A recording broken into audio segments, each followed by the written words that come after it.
Stay tuned for the Splash Live.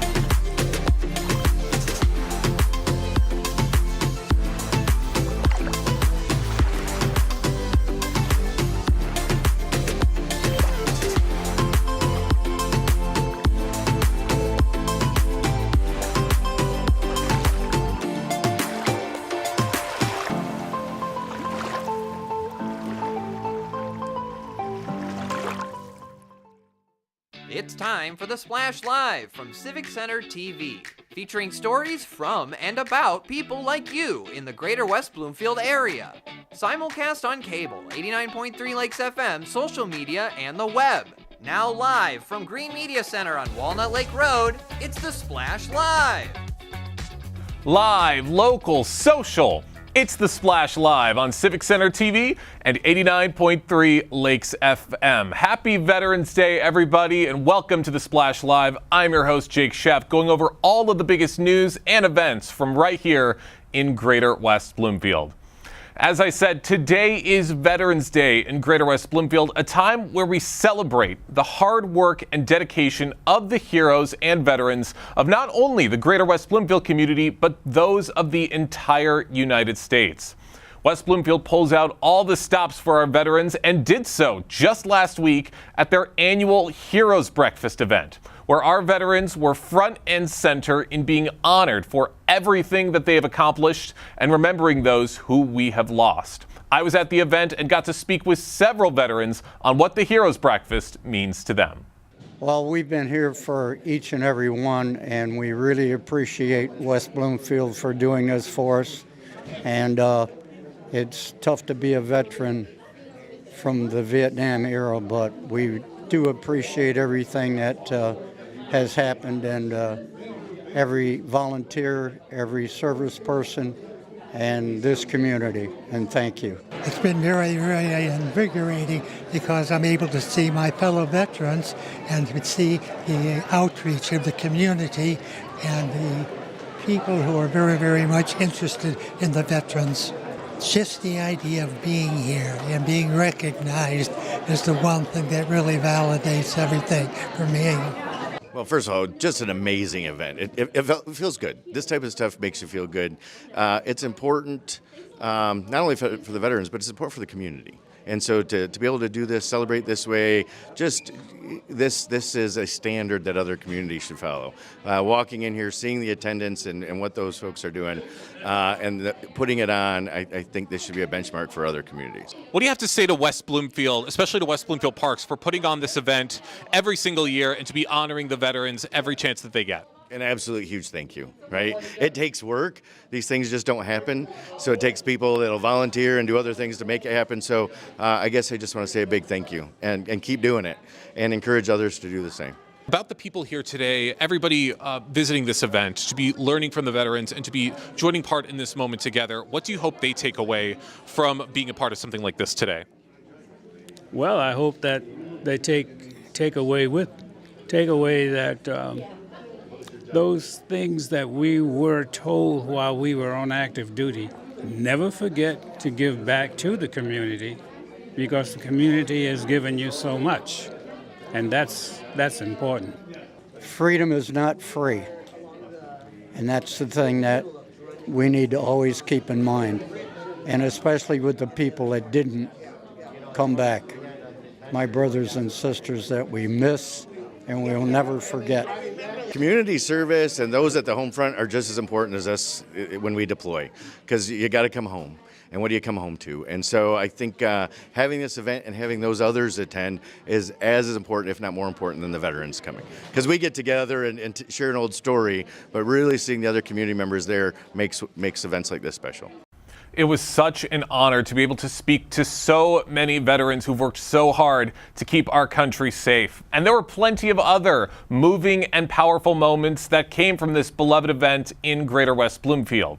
Assistant Fire Chief Mark Lowry, a veteran himself, spoke at the event, serving as the MC and thanking those that served just as he did, not only for their service, but for the moments that they endured for our freedom.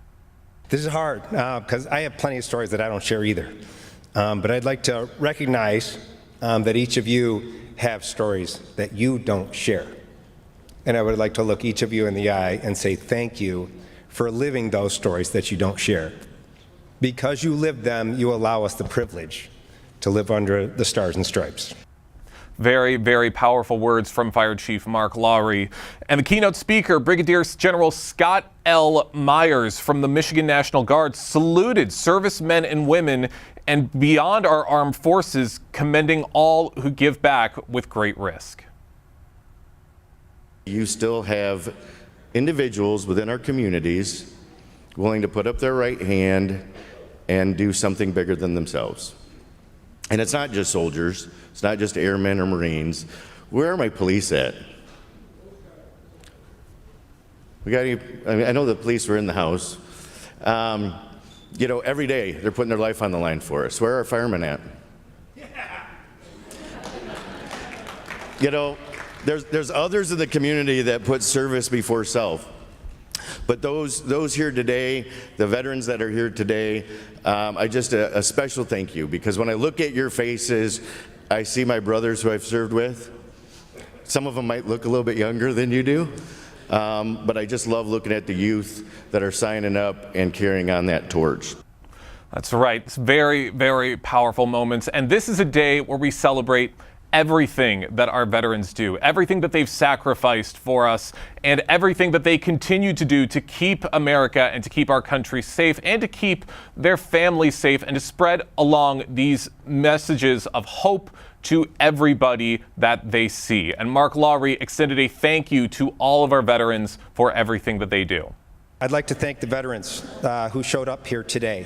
I'm a veteran myself, and I understand that there are a very small percentage of our population that does what you have done.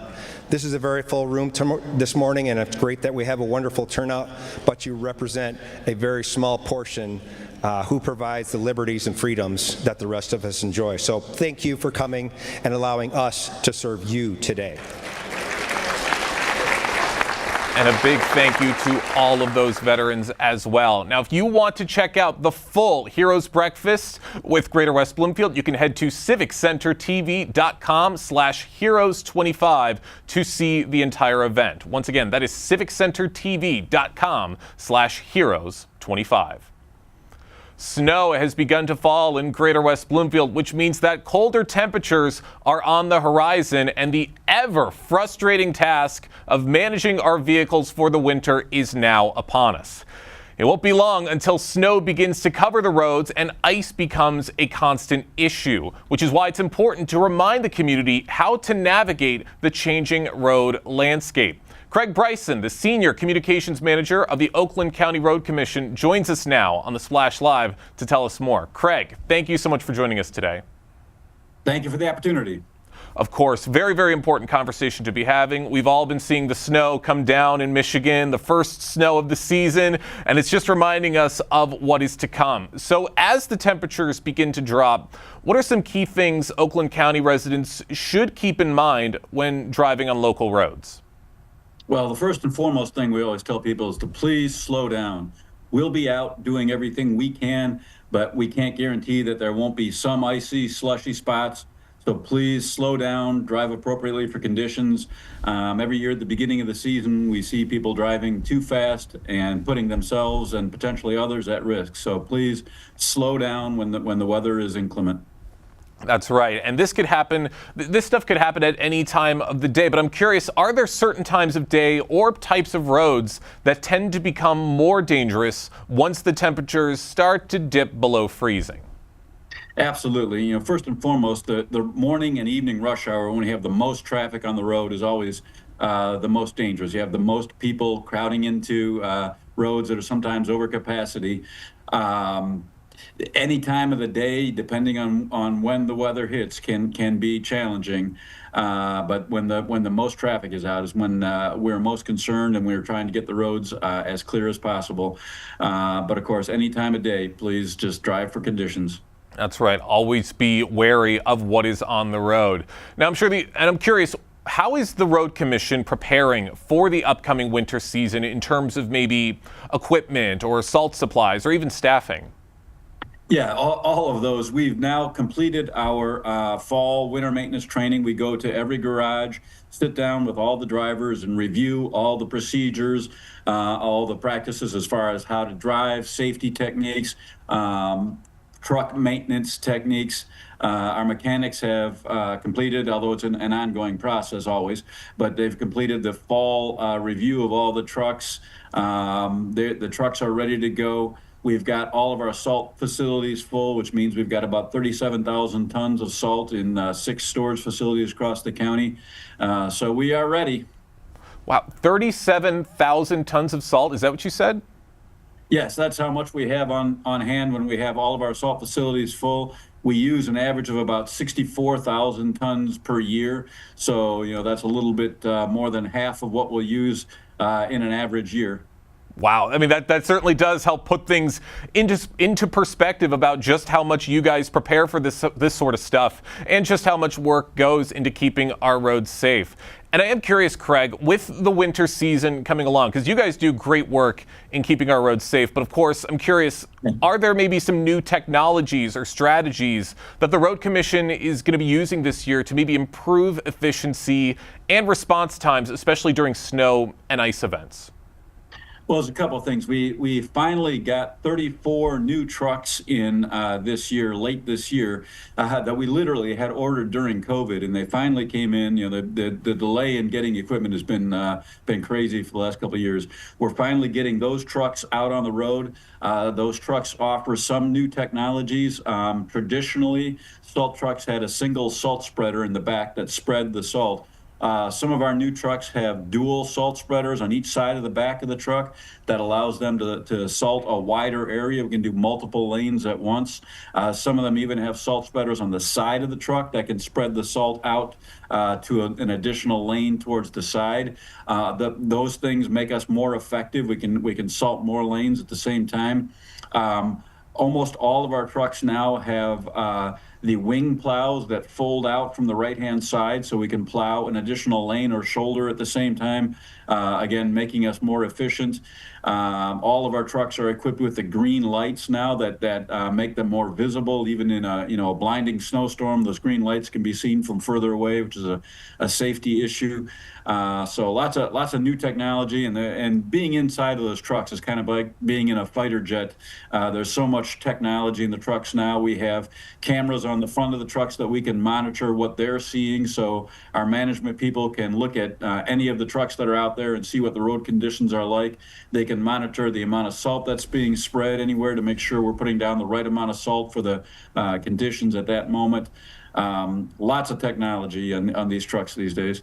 You're absolutely right about those trucks. I was in one of those trucks last year for a story for Civic Center TV, and I can tell you firsthand, yes, a lot of technology, a lot of stuff that goes into keeping our roads safe, and it's great to hear of the continued updates in that efficiency. For those just joining us right now on the Splash Live, I'm talking with Senior Communications Manager for the Oakland County Road Commission, Craig Bryson, about some important tips to keep in mind as we're starting to see the first snowfalls of the winter season and as temperatures are dropping, how to protect ourselves and keep ourselves safe on the road. Now, it doesn't matter what time of year it is, road construction is always going to be taking place, and that's something people should still be aware of as we are navigating through the winter season. How is construction managed during colder temperatures like this? What usually gets done?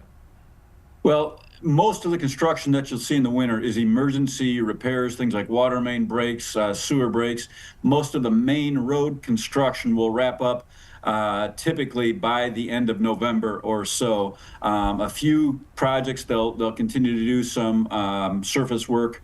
But of course, please watch all the signs, slow down, Don't try to go through areas that are closed. Every year we have people that ignore the road closed signs, drive around barriers, putting themselves and the workers at risk. Please don't do that. That's a safety issue. The roads are closed for a reason. If we didn't have to close the roads, we wouldn't. But they're closed for good reason. Please respect those barricades and those signs, and don't go around them, and don't put yourself or our workers at risk. We want everybody to go home safely. That's absolutely right. That is the biggest priority above everything else. And of course, also when it comes to colder temperatures, that means severe winter weather is always going to be in the back of our minds. It can always pop up at any time. What kind of coordination usually takes place between the Road Commission and local municipalities during severe winter weather, would you say? Yeah, well, we monitor the weather very closely. If we know there's a storm coming, we will keep we'll let the communities know that we're going to be getting ready to get out there. Sometimes the storms come up with a little advance warning. Those are the more challenging ones. Or we get a storm where it's right at the breaking point of the freezing. You know, if it goes up a degree, there's no storm, and it's just rain. If it drops a degree, we have a major snowstorm. Those are the kind of the hardest ones to monitor, but we do try to share information with our partners in all the communities. Many of the cities and villages are also doing their own road maintenance, so they're monitoring things as well. But communications is a big part of it. We want to let the public know what we're doing as well, so we'll send out press releases to you, our friends in the media. We'll post information on social media. That's a great way to kind of keep track of what's going on. But it's often a very fluid, changing situation, and it can change, minute by minute sometimes. Sounds like a pretty well-oiled machine, all things considered, and great ways to keep everybody informed. I got a couple more questions before we wrap things up, Craig. How can residents stay updated on current road conditions or report problems that they witness during winter storms? Yeah, great question. So we've got a real-time traffic map on our website that'll indicate whether traffic is slow or going at normal speeds. There's also a lot of cameras that you can click on to see real-time what the roads look like in those locations. That's a great resource. We've got all the MDOT cameras along the freeways linked on that website, so you can click, see if the freeway is running smoothly or if there's snow on the roads. That's one great source. You can follow our social media. We post updates there regularly. And then just, pay attention to what the weather forecasters are saying. We're listening to them as well. We're listening to our own forecasters, trying to stay abreast of what Mother Nature is throwing at us. That's right. And I mean, Michigan weather can be some of the most unpredictable weather of all, as this said from somebody who's lived in the state all 26 years of my life. But it can always change with the snap of a finger. But yes, always important to stay prepared. Craig, I want to thank you so much for joining us on The Splash. One last question. What would you like the public to better understand about the work your crews do during the winter months to keep roads safe and accessible? Yeah, that's a great question.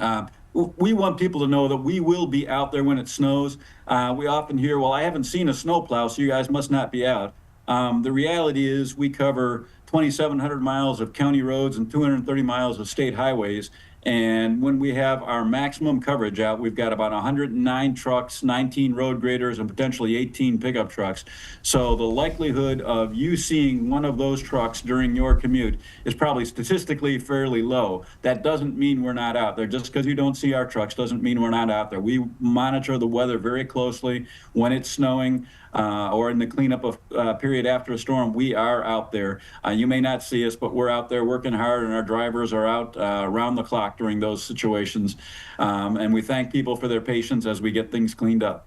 Always out there and always working. And we thank you, Craig, and the Road Commission for everything you're doing to keep the roads safe. Thank you so much for joining us today here on The Splash Live. Thank you very much. Appreciate the opportunity. Of course. Even though it might not be too much snow right now, it's coming, and it will be coming very, very quickly. So it's important that we have this information in the back of our heads and to be prepared for how to navigate severe winter storms and icy roads as they continue to creep up all throughout Michigan in the future. With today being Veterans Day, it's a time when we look back and honor all of the brave men and women who have served and protected our country, with a very important chapter of history being recognized and located near our community. The Macon-Thomas West Bloomfield chapter of the Tuskegee Airmen. The Tuskegee Airmen were the first African-American military pilots in the U.S. Army during World War II and trained at a segregated base in Tuskegee, Alabama. Today, they continue to spread their history and importance throughout the community. And joining us now on the Splash Live is the president of the Macon-Thomas West Bloomfield chapter of the Tuskegee Airmen, Chuck Matthews. Chuck, thank you so much for joining us today. My pleasure. Thank you for having me. Of course, really happy to be having you with us on this Veterans Day. What does Veterans Day mean to you personally, and how does it feel to honor the legacy of the Tuskegee Airmen on this occasion? Well, Veterans Day, for the biggest part, is giving veterans, wherever they are, the recognition, the honor, just the highest level of respect for who they are, what they've done, the sacrifices, and particularly those who have provided the ultimate sacrifice, those who have given their lives in defense of this country, doing what they were ordered to do. And it's not something, they're owed that recognition and honor. And for the Tuskegee Airmen, that history and legacy has so much to offer for all ages. Even now, though World War II has ended many years ago, the accomplishments, the legacy, the history, how they went about facing adversity, facing impediments, facing just out and out a desire for that training to not succeed. Put that all behind, work hard, prove, continue to excel. And they got their shot, and they took advantage of that opportunity and saved this country's pursuit into Germany by protecting those bombers who provided the final blow to Nazi Germany to bring them to the table to say, we give. You're absolutely right. A very powerful story. And as you said, it is inspiring several generations of people today, including younger generations. How do you think the story really inspires the younger generations, would you say? When they hear it, when they are told, and it's as I speak around at schools and nonprofits and just general discussions at social gatherings, there are a fair amount of people, young and older citizens, who are not aware of the total story of the Tuskegee Airmen. Not that they have to know all the intricate details, but how they were selected, how they were trained, what they went through, and what they accomplished. It's there's so much to be gleaned from that history, and that's my motivation for becoming a member of a Tuskegee Airmen and a local chapter, is to continue that history, legacy, and contributions of the 332nd Fighter Group, which is who were the Red Tails were, protecting the bombers.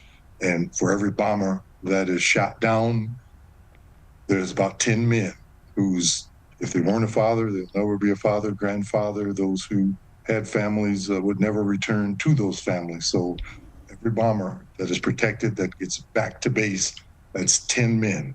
And we were losing bombers at a historic rate in those final months and a couple years going into Germany to try to bring it in to that war. And the heroics of the Tuskegee Airmen provided that final victory blow to Nazi Germany. That's right. Very important part of our history, and very crucial part in a very taxing time for America. And with a lot of these values, there was some very important values with the Tuskegee Airmen that are still relevant today. What would you say are some of those values that you see really hitting home with a lot of our residents today? Well, that is how one approaches adversity, how one approaches negativity, how one would approach just having the proverbial card deck stacked against one. The lesson that I impart to particularly young people is never, never, ever let anyone tell you what you're not capable of, what you can't do, what you don't have in you, even if it's family. You have greatness that's within you, and you have to not buy into you're less than, you can't do this. You're capable of doing so many things that you put your mind, heart, educate yourself, and get it done. Just have that mentality to get it done and not fight physically, but fight mentally, intellectually, and just words of my dad. I remember them clearly, so clearly as I can show you better than I can tell you what I can do. I love that. I can show you better than I can tell you. Powerful words for everybody to keep in mind. For those just joining us right now on the Splash Live, I'm talking with the president of the Macon Thomas West Bloomfield chapter of the Tuskegee Airmen, Chuck Matthews, about the everlasting legacy of the Tuskegee Airmen and the very important messages that people are remembering even today from the work that they have done to protect our country. Now, you and the chapter work to ensure how do you and your chapter work to ensure that the sacrifices and accomplishments of the Tuskegee Airmen are remembered all year round, not just on Veterans Day? Exactly. We have approached schools and nonprofits, churches, any group. Let us come in and tell you that history and legacy, and for kids, make it fun, make it interesting for the children and the adults. Much of it, I mean, we can thank George Lucas in the filming of Red Tails, and I can't believe how long ago that was, that brought some interest into the story of the Tuskegee Airmen. I spoke at a church just this past Sunday, and there were members there, they took that movie to heart. I said, by and large, the story is true. So some of the intricate details on the dramatic side for movie making, but the gist of that story is, the essence of it is accurate. But we visit museums, participate in parades, Memorial Day, just any day, just Independence Day, anything that we do to celebrate the greatness of this country. We want to be part of that and showing that we are part. And we want to honor the contributions of the Tuskegee Airmen. That's amazing to hear, and it's great to hear of all of these ways that you're continuing to teach everybody about the Tuskegee Airmen, especially people, young students who might be learning about the Airmen for the first time. How do you engage with students who are learning these stories for the first time?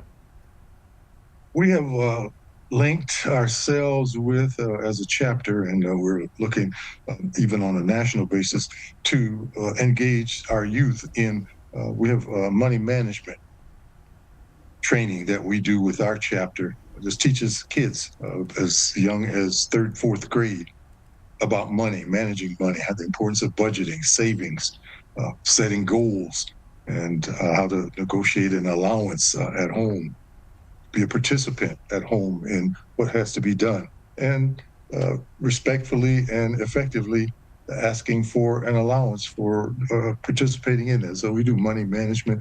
We have a drone training program where we go into schools, churches, nonprofits, and we teach children and teens about flying a drone.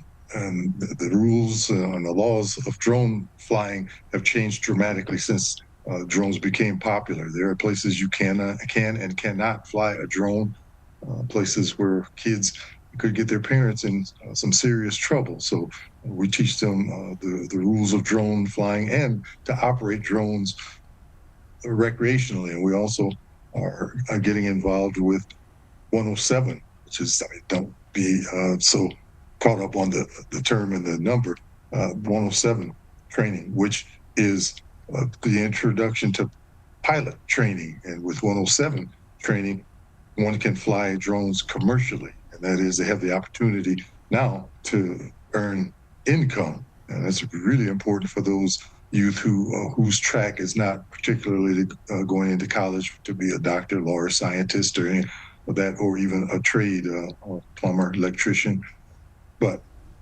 drone flight careers, and that's pretty lucrative from what I understand financially as well. And the training is intense, but we're doing those things, the etiquette, how to apply yourself to get a job, and what you need to do to keep a job as a young person. So we're trying to impact many aspects of our youth on things they need with the history and the outline that was provided by the Tuskegee Airmen.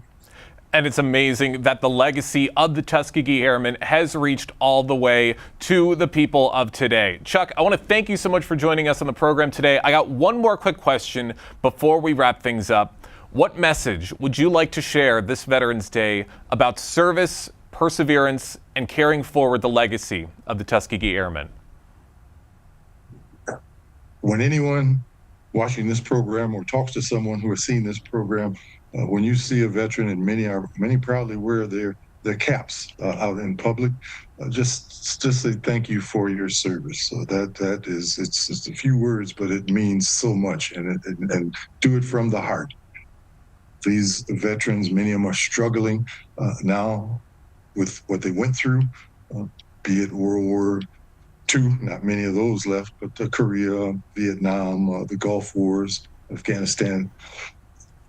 We thank you for your service, and because it is invaluable to us. They volunteered to do that duty. They did that duty and did it well. And we are experiencing and enjoying the freedoms that we do because veterans have done what they have done.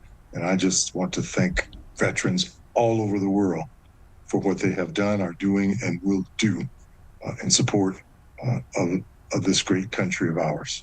And we thank them as well for everything they do to protect our country. Chuck, thank you so much for joining us today here on the program. My pleasure. Thanks for having me. Of course, great to be hearing about the legacy of the Tuskegee Airmen as it has gone through all of these generations and continues to make an impact today. And we appreciate people like Chuck for continuing to tell these stories to all the people of Greater West Bloomfield. We're going to take a quick break, jump into some more stories with The Splash Live right after this. Live, local, social. It's The Splash Live on Civic Center TV and 89.3 Lakes FM. We'll be right back with The Splash Live.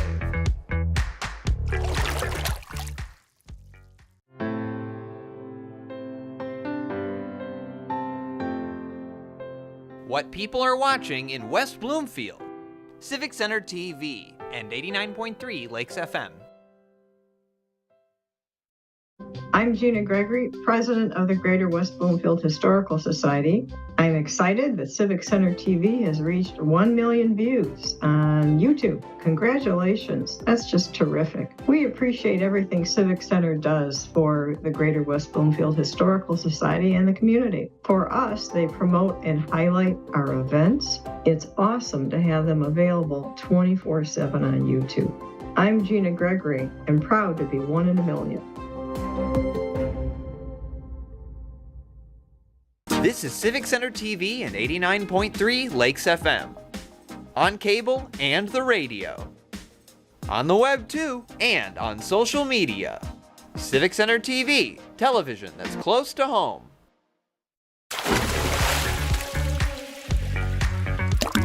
And now, back to The Splash, live. Live, local, social. It's The Splash Live on Civic Center TV and 89.3 Lakes FM. Welcome back to the show. I'm your host, Jake Schaff. With the holidays quickly approaching, it can bring forward a lot of anxiety and stress for what's to come. Therefore, it might be good to take a little relaxation break before the holiday rush. A mini shift health and wellness retreat is set to take place on Friday, December 12th from 8:30 to 4:30 at the Hampton Inn in Brighton. A one-day educational wellness experience dedicated to mental health, mindfulness, and emotional well-being, with proceeds helping our community in Greater West Bloomfield and neighboring ones as well. Joining us now on the Splash Live is Stacy Renee, motivational speaker with The Positive Shift, to tell us more. Stacy, thank you so much for joining us today. It's a pleasure. I'm glad to be here today. Thanks for having me, Jake, and Civic Center TV. Always love having you on, Stacy, and love hearing about this great event that's coming up. Definitely coming at a very appropriate time, as I'm sure the holiday rush will be getting to a lot of people by then. So what inspired the creation of the Mini Shift Health and Wellness Retreat, and what makes it unique from other wellness retreats? Well, the Mini Shift Retreat is something that we are so excited to have, and it is a retreat that was inspired by a deep need to help people slow down, reconnect, and rediscover balance in a world that often really moves too fast.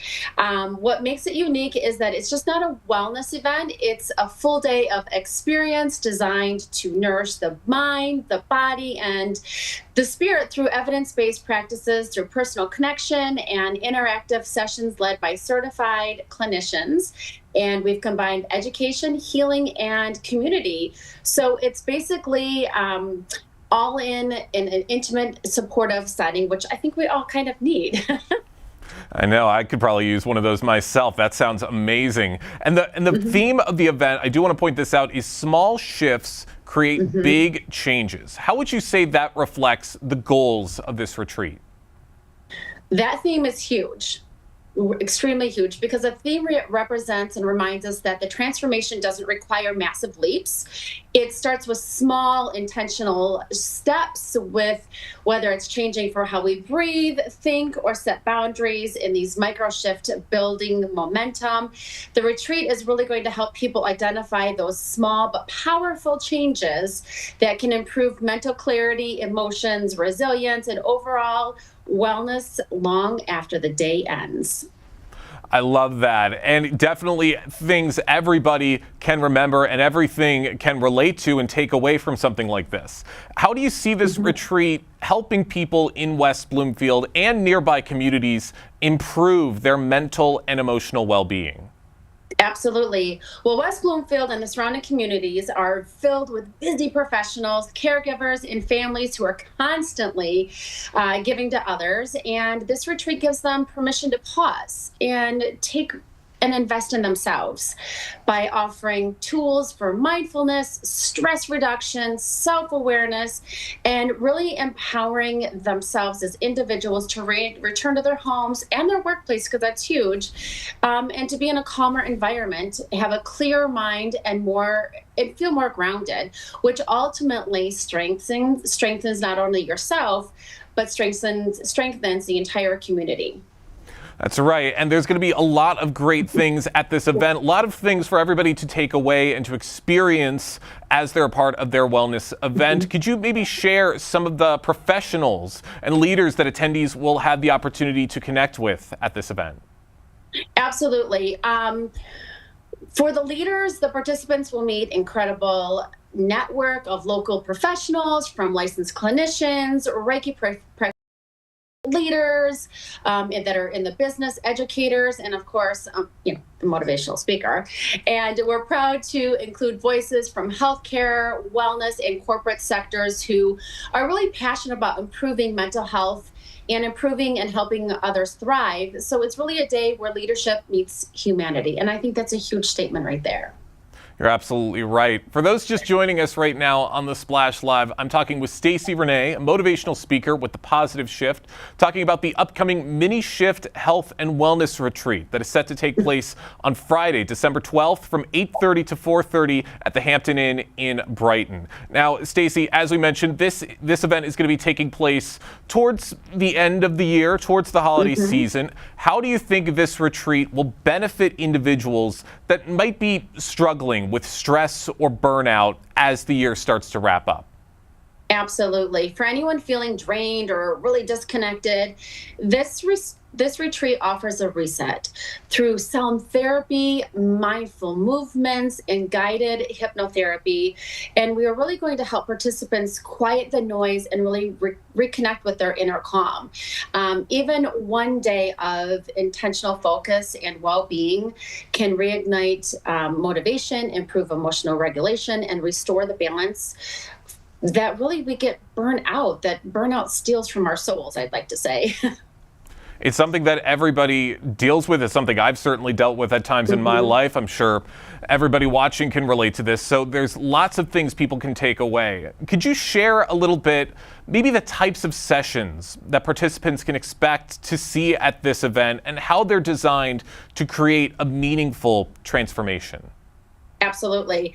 What's exciting about our retreat is that we can, attendees can anticipate an experience with 6 immersive sessions, including sound bowl therapy, Reiki, breath work, mindful movements, therapeutic hypnotherapy, and neuroplasticity-based mindset education, which is huge. And each one is designed to activate a different aspect of healing, which is emotional, mental, and physical. And together, this will help the participants release stress, reframe limiting beliefs, and really step into a stronger sense of self-awareness and purpose, which I think we all need.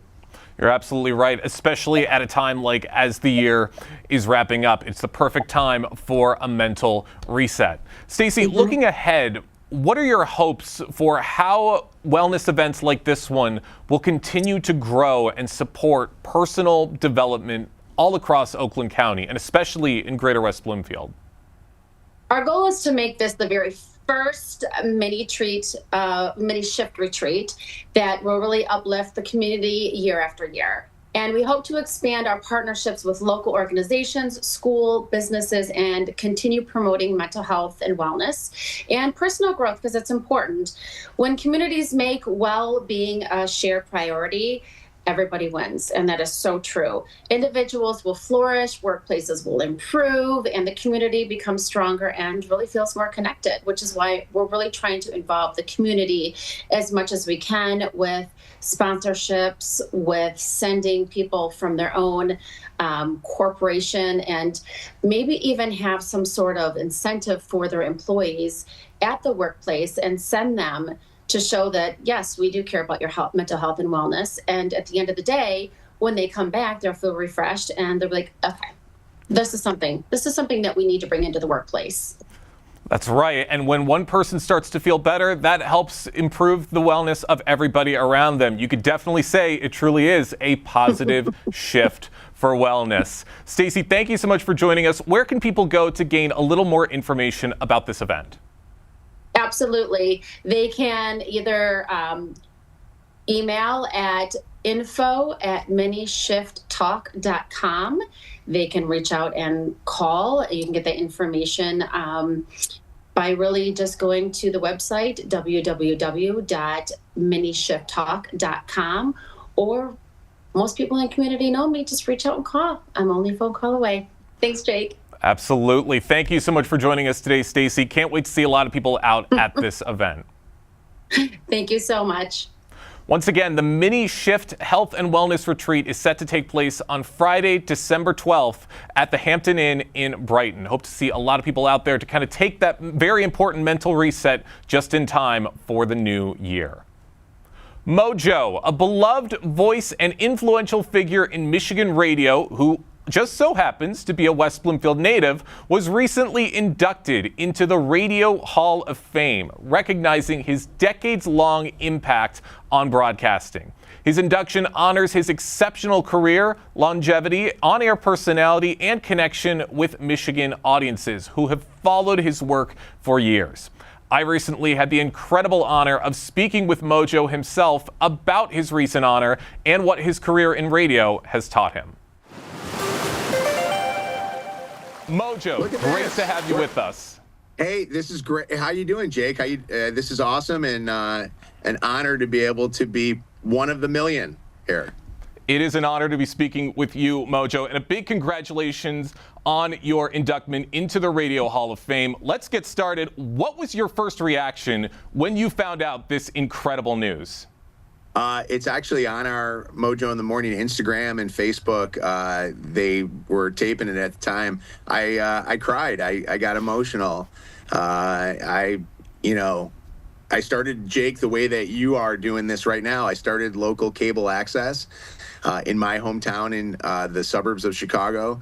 And never did I ever think I was going to ever be on the radio, nor did I ever think that I'd get honored with the opportunity to be in the Radio Hall of Fame, which is part of the Museum of Broadcast Communications and is located in Chicago. And it's wild because we went there as a show and got a chance to kind of walk around. And as kids, you watch a lot of TV shows. I would watch all the time the late night shows and the daytime shows that were on.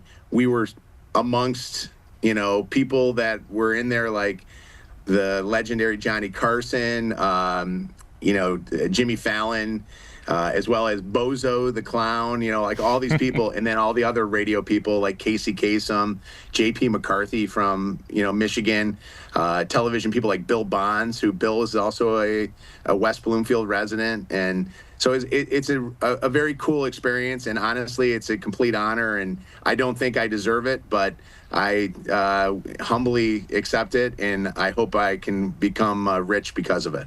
Hey, you absolutely deserve this honor, Mojo, for everything that you have done to radio. And you just listed off a lot of big names, probably a lot of your idols. How does it feel to be recognized alongside some of the most iconic radio figures that there are out there? Well, that night that I was inducted, and you've been showing pictures here on The Splash, I was inducted with Alice Cooper, who is a Detroiter and a legendary rocker, but also has an amazing radio show. There's the great picture, and you can see Alice over to the right there. Colin Cowherd has got a nationally recognized sports talk show. His show is amazing. Some of the biggest broadcasters in the business work for Julie Talbot, who is the person who was the first person inducted. She runs Premier Radio Networks. She was Rush Limbaugh's boss at one point, and now is the boss of Ryan Seacrest. So it was cool. I mean, Jake, I don't know what your aspiration is in life, but when I was working for Jones Intercable, Channel 4, and doing the local football games in the area, honestly, I thought that was the coolest moment of my life. At that moment, I was trying to live in every single moment that I was in, but I would have only dreamed of being able to be in a Hall of Fame. So, I mean, I was a kid who grew up and went to high school and never won awards at all. I couldn't win student council. Now I'm in the Radio Hall of Fame. That's pretty awesome. That is really, really awesome. And you were just touching upon some of your past, like growing up. What originally drew you to radio, and what has kept you passionate about it all these years? Well, I couldn't get a date otherwise. Honestly, I always say that radio draws the nerds, and then for some reason they have glow-ups once they get into radio or television. I love the idea that I could be part of people's lives. We have so many listeners that are from, my hometown of West Bloomfield. And to me, there is nothing better than getting the opportunity to make somebody's day even better than it already is going, or even better than that, if they're having the hardest day or the hardest part of their life at that moment, let them forget about it for the time that we can. So I like the idea that we go on the air, we crack the microphone. I actually am sitting in the studio here, and if they want to come in, they can come walk behind. But I got Shannon and Kev and Anna who are in the studio with me, and they are, here's Shannon. Say hi to Shannon. Hi, guys. Hello. I mean, Shannon, West Bloomfield. Say hi to West Bloomfield. All our Chaldeans and hi, everybody. My Jewish friends and my neighbors. I like, just like you, I like that there are people that happen upon maybe this and go, oh my God, that's, Mojo and Shannon and everybody from the radio. That's what they look like. And now they maybe become a fan. So my hope is that you'll listen to us and then maybe give us another try the next day, and then sometimes maybe become like addicted to listening to the show. I always say that what you do is you bring informative information to the community, letting people know about great things that are happening in West Bloomfield, which is an incredible town. My wife and I have lived in West Bloomfield for almost 26 years. I think that what we do is we talk about all the communities that we're on, including Detroit, Grand Rapids, and Toledo, which is where we're based right now. Hey, all incredible work, and it is great to hear of how far you have come with your career. For those just joining us on the Splash Live, I'm talking with none other than Mojo in the Morning, a radio legend who was just inducted into the Radio Hall of Fame. Now, Mojo, you listed off a lot of the people that you were inducted alongside with, a lot of people who you grew up listening to. Are there any particular mentors, colleagues, or even some listeners that you'd like to credit for helping shape your career and what it is now? Yes, I would like to credit Kool-Aid Lady, Misfit Victor, Smoker Jackie. Honestly, I started listening to radio back when I was, 10 years old, I think, maybe even younger than that. And I talked about this in my speech. My mom passed away when I was young. Radio was my escape. I listened to the radio as a way to forget about the pain that her going through cancer, dealt on me as a kid. Then when I got into radio, I got a chance to work with great, talent over the years. Like the first guy that gave me a job was a guy by the name of George McFly, who people in this area may not know, but he's a legend in Chicago. And then coming to Detroit, I had an opportunity over the years to work against Drew and Mike. Drew was a guy that I always had such a fondness for. And then honestly, you just saw Shannon just a second ago. Shannon's been my sister in radio, but also my sister in life. Now for so many years, I don't know, 12, 15, 20 years, 17 years. I know Shannon as well as anybody. We both have dealt with heartache and pain together, but we've also dealt with the highest of highs together.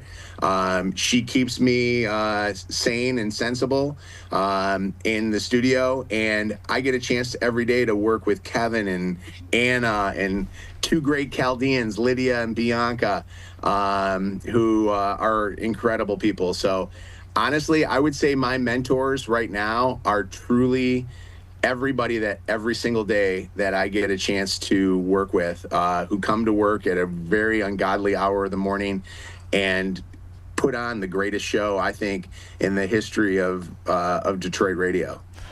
I love it. And you're absolutely right. Everybody needs a strong team, and you have a very strong team with you with your show.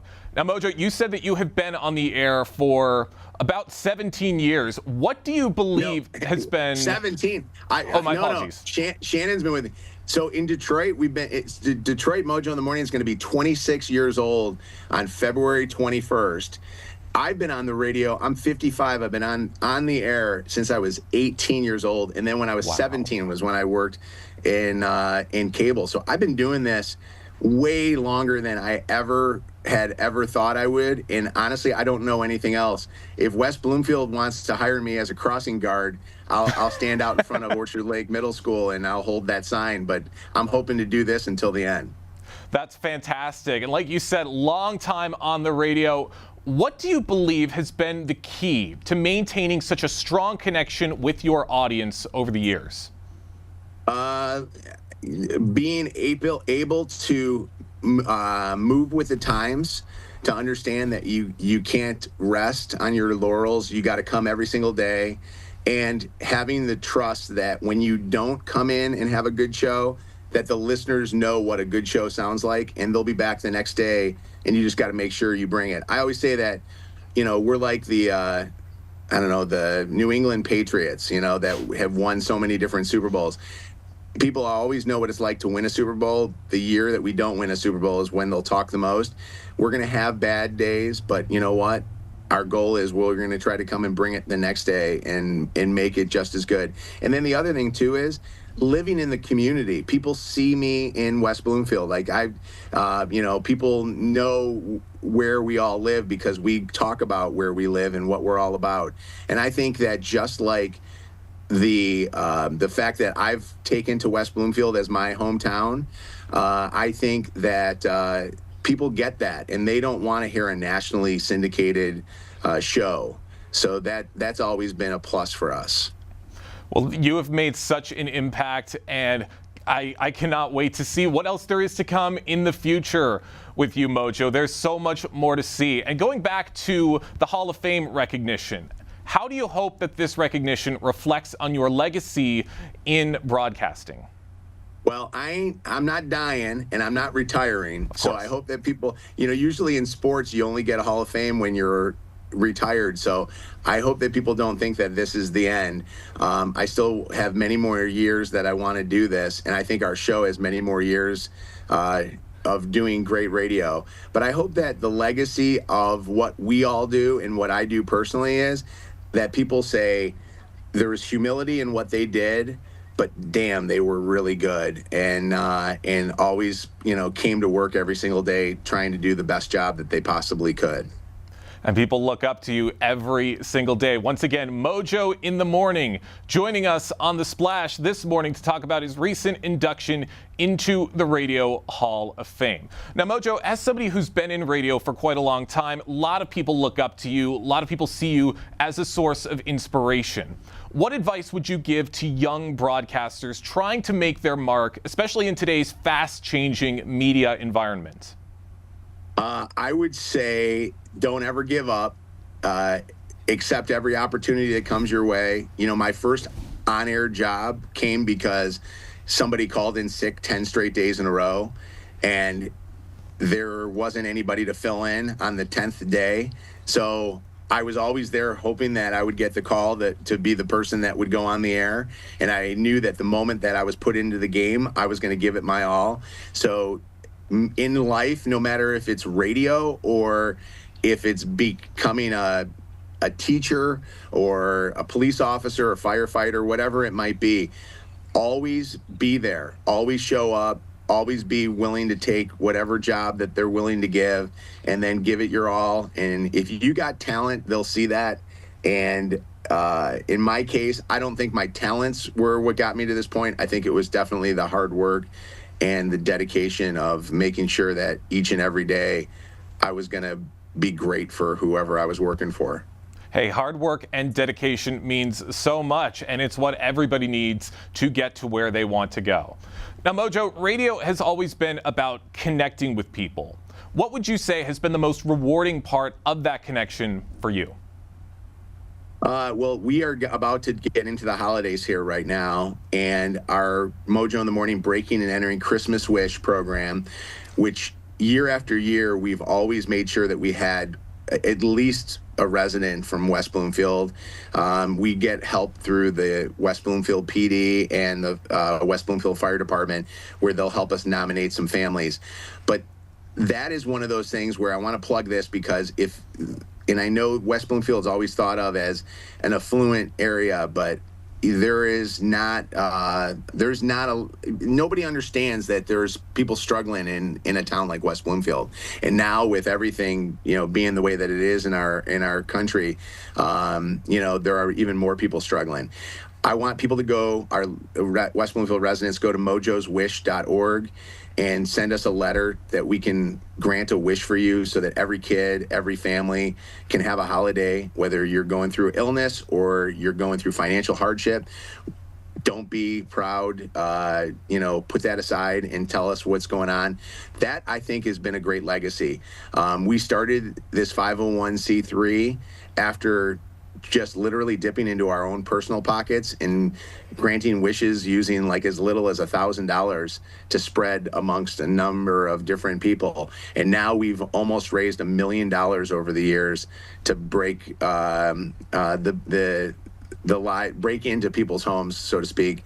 This is what we do. We go on the air, surprise people early in the morning, and then say, hey, can we break in and bring Christmas to you? Because nobody ever breaks into somebody's home and leaves things. They always take things. And then we set up the tree and the gifts and all that stuff. That's such a great legacy. That's always incredible. So I'm very, very proud of that as a lasting legacy that will forever be part of the history of the Mojo in the Morning Show.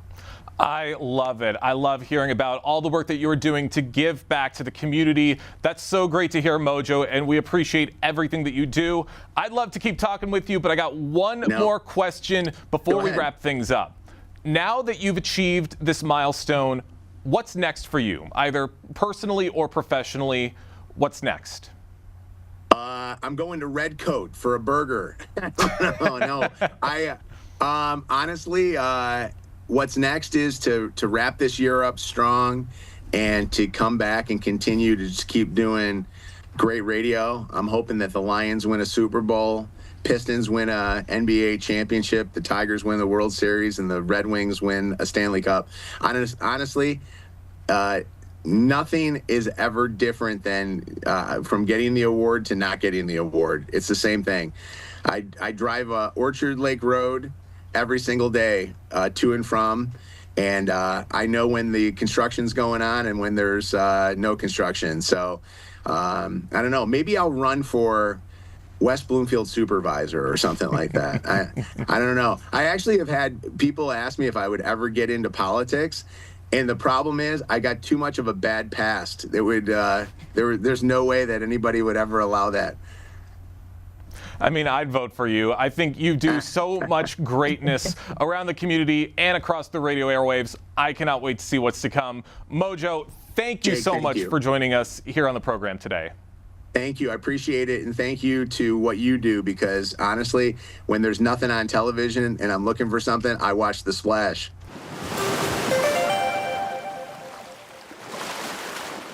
And that's going to do it for us today here on The Splash Live. Big thank you to all of our guests and for everybody on the Splash Live team for helping to make this show possible every single day. I've been your host, Jake Schaff. Live, local, social. It's The Splash Live on Civic Center TV and 89.3 Lakes FM.